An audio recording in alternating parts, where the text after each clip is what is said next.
Hi students, in this video we are going to explain trade based on dynamic technological differences, and under this head we are explaining technological gap model and product cycle model. The factor endowment theory or HO theory developed by Heckscher and Ohlin assumed the constancy of technology, existence of perfect competition, existence of constant returns to scale, etc. But in our previous analysis, we have proved that economies of scale, product differentiation, etc., affects international trade. Similarly, dynamic changes in technology also affects uh, international trade, and therefore we can say that economies of scale, product differentiation, dynamic changes in technology, etc., are also the determinants of international trade.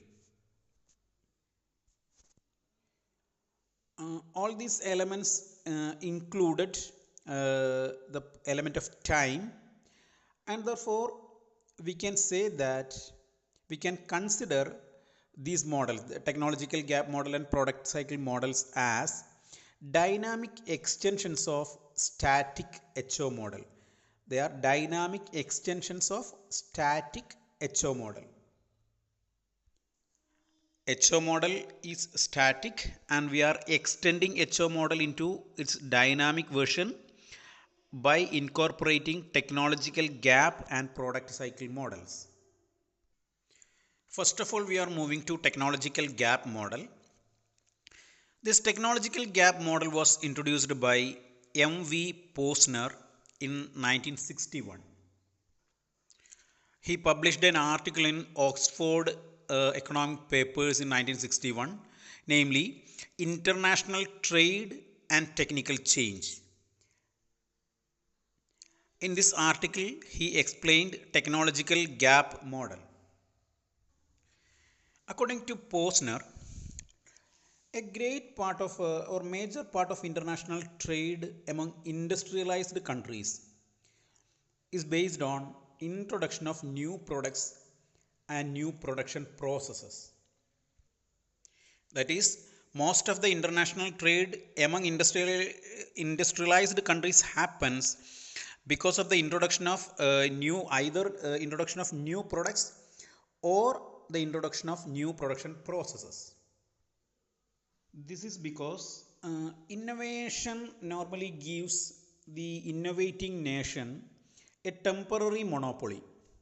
It is normally granted by using patents and copyrights, and these patent and copyrights are granted to them to encourage their innovative activity. This innovation is the major force behind international trade, leading factor behind international trade. That was the argument made by Posner in his argument, in his theory, technological gap model. For analytical convenience, we can divide the theory into three major stages. In stage 1, that is most technologically advanced nation, for example maybe US, they are exporting large number of new and high technology products. They are producing and exporting products using new and high technology products. This is the nature of the most technologically advanced nations. In second stage, after some period of their trade, international trade with other countries, this new technology will be acquired by the foreign countries or firms. When the new countries are acquiring the new technology, small countries are acquiring new technology, these countries are able to find market abroad. That means the small countries are able to produce and export their commodity by using the technology developed by the advanced country, and they are able to export even to the innovating country because of their lower labor cost, because most of the less developed countries or less technologically developed countries are having huge amount of labor, and with their lower labor cost they will be able to produce the commodity at a cheaper rate.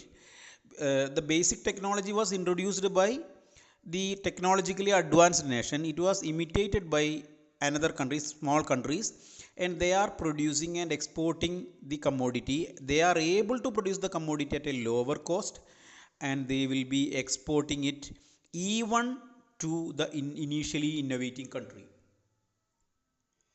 uh, this is the third stage, and in this meantime, the advanced or developed country producers, the producers of the advanced country able to find some other newer technology and products and production process, and they produce and export this new technology.